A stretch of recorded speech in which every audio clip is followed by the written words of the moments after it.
This is Navajo Grandma. Guess what? We have come here.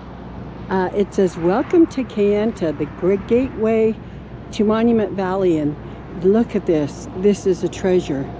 And I'm going to go into the Female Hogan. See, we're going to go walk. Let's walk around it. And you're going to see this. It's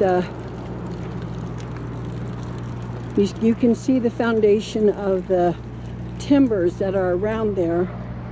But Grandma's going around. Oh, I have such fun stuff to show you. This is exciting.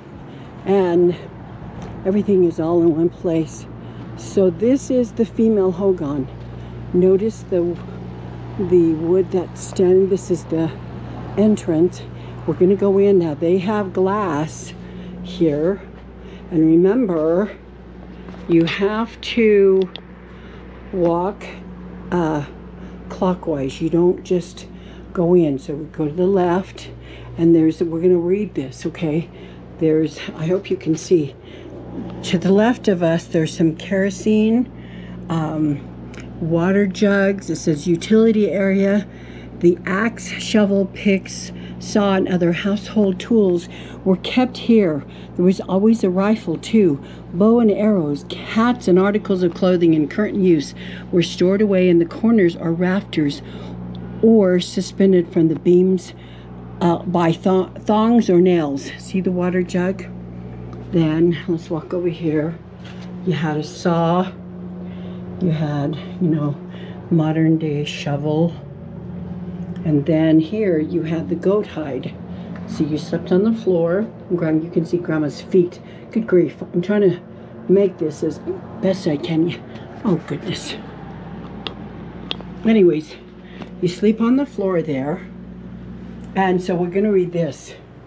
It says, like Grandma's writing, sleep in the men's area. Explaining the sleeping arrangements is slightly complicated in a one-room domestic home. If there is a ceremony, a number of guests are in attendance, and all males would sleep on the south side and all females would sleep on the opposite side, on the north side.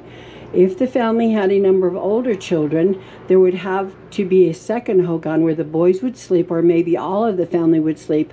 Okay, occasionally there were special cases. For example, a husband and wife are fighting and they are guests. The wife could ask the host family if she and her husband could sleep apart.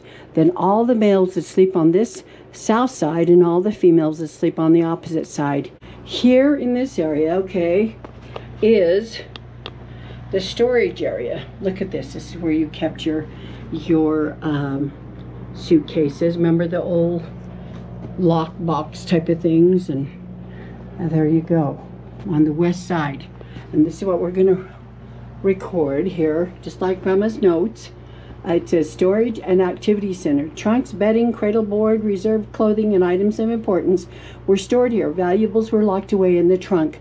Jewelry, buckskin, baskets, mattresses were rolled here for the day to be used at night. The men folk would look at old magazines and children would play here.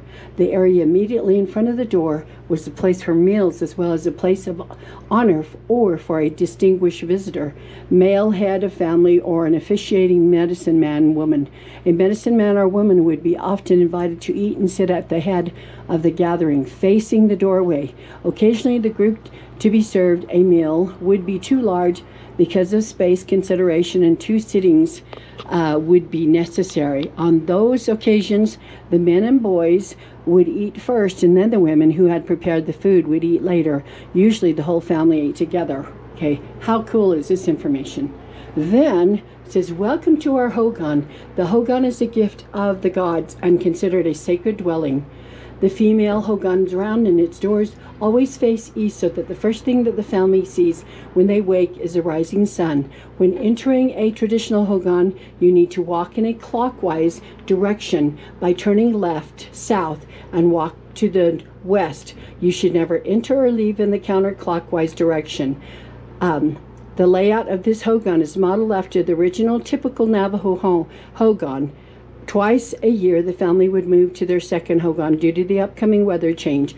Originally, an adult would drive the wagon full of the family possessions adolescents, and children of the Hogan. After arrival at the other Hogan, they would unload the wagon and place the contents that you would see here inside the Hogan. Everything had its place.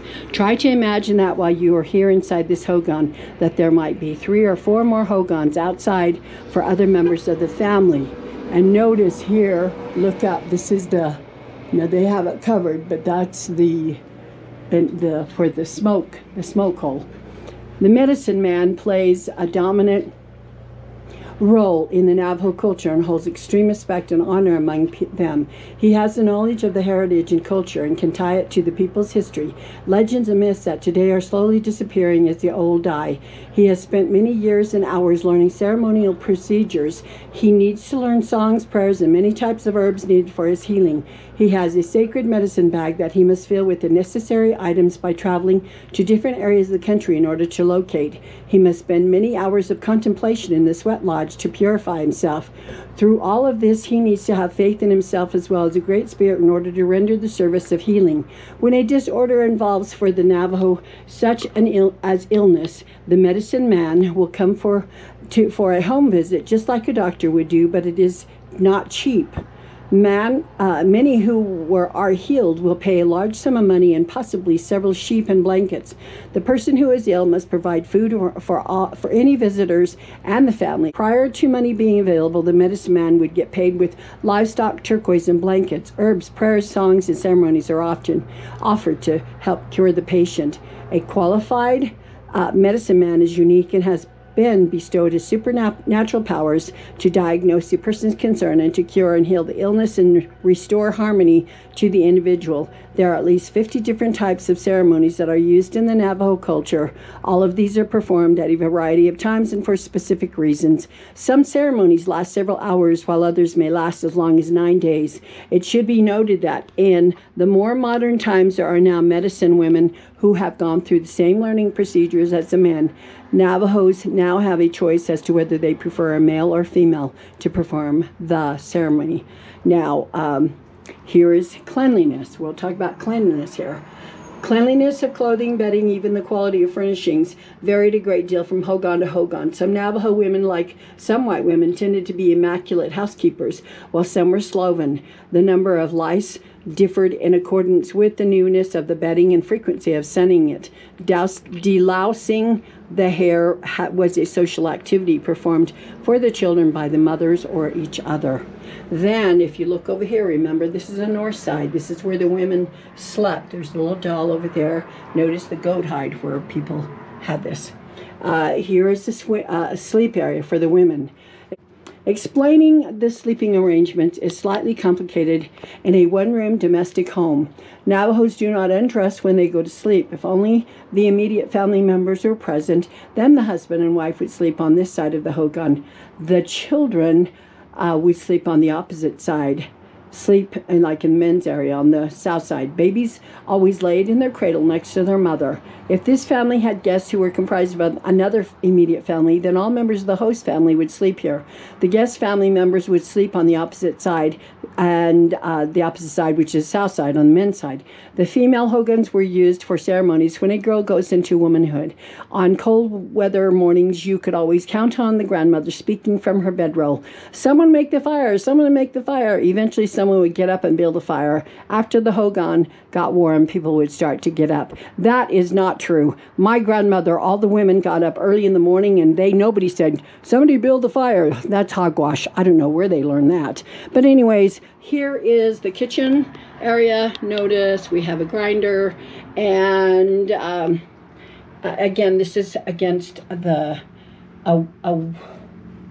this is a window here, and it's trying to keep everything sacred, I guess, so nobody comes in there. There's a cabinet, there's a wash basin, and bowls and pots and coffee, blah blah blah, and the match holder. And here's the door. Notice the door. In the beginning, we only had blankets hanging here. Now it's an interesting, this is really cool, I want to tell you this part. We're going to have different sections of this. When the Hogan is blessed, it is the coolest thing, because see, here's the east, and what is the east? It's you have the white abalone, or the white, here we go, white shell. So when they blessed it, the white shell was put up there. That's going to the east. Then on the south side, and Grandma's going to fall over, hello, and then on the south side, you had the blue, turquoise was put up there. And see, the medicine man is praying at this time and blessing this house. Then on the west side, here's the west side, you would place the abalone shell. And that's for the west. And that was a blessing from the west. On the north side, you had what I call obsidian. Okay, obsidian is black, and they call, anyways, that's basically what they would do. And each of them had, the representation is how life begins, and then you move towards, maturity. You start to grow. You're a child. You're, becoming, midlife. Then, as you grow older, here is your west, and then you're starting to become an adult, an older adult, like grandmother, getting old. And then, when you are ready to die, hello, not my turn yet. That's where the black, the dark, the jet black represents us. Now, guess what that is over here? The hairbrush. What do you call that? Bejo.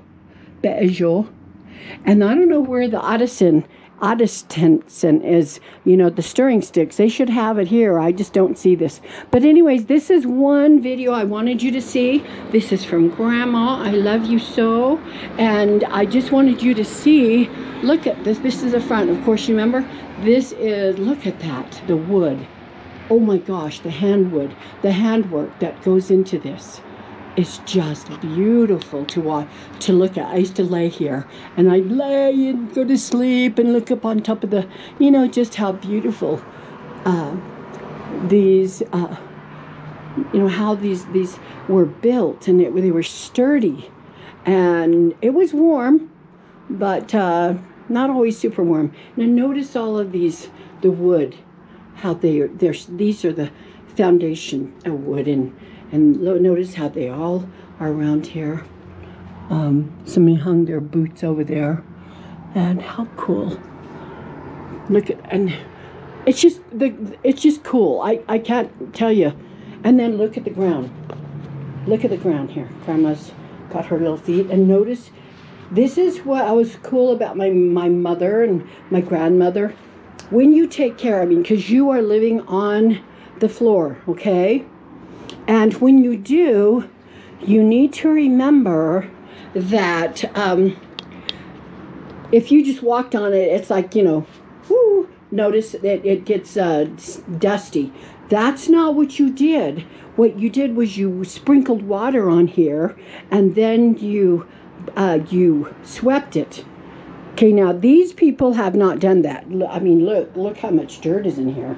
We didn't live like that in the Eastern Agency, because you're basically sprinkling everything all over the floor, and you're sweeping it out. So by the time you finish, you have a hard floor. That's what you wanted to attain. And it was a hard floor. It was almost like, it was so cool. It was like a tile almost by the time you finish.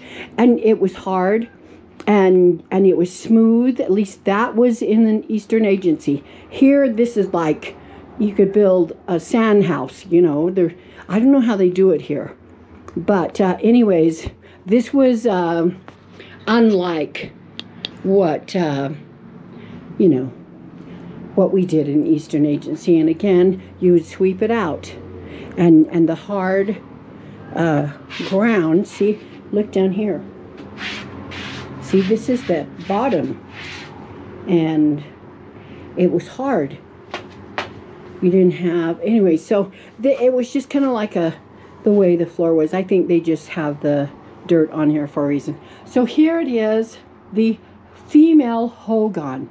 It's round, and when you enter to the left, and you go around and you walk out this way. You never go counterclockwise. And notice this is for this. This is how you open the door. This is later on in life. You learn how to use this. Later on, people locked their doors, but you always had a little lock here so that when you opened it, you could open it. Notice Grandma's fingers. That's how that was your doorknob. Totally different. And here's a lock. People would bust those very easy, but you know, that's the way it is. So here we are. I wanted you to see this. This is absolutely super duper. And now we're gonna go see something else. Okay, 10-4, Grandma loves you. I don't know if you can see me. La la la, and here I am. I don't know if you can see Grandma, but I'm here. And if I look weird, this is me. I love you. I'll see you later. And this is the first of the several that Grandma's making. Okay, so hug on there. And next is surprise. Okay, 10-4. Let's go out and we'll do the 10-4 outside. Okay, look how cool this is. That little, whoever did this is really smart. Okay, there we go, 10-4, the female Hogan. Okay,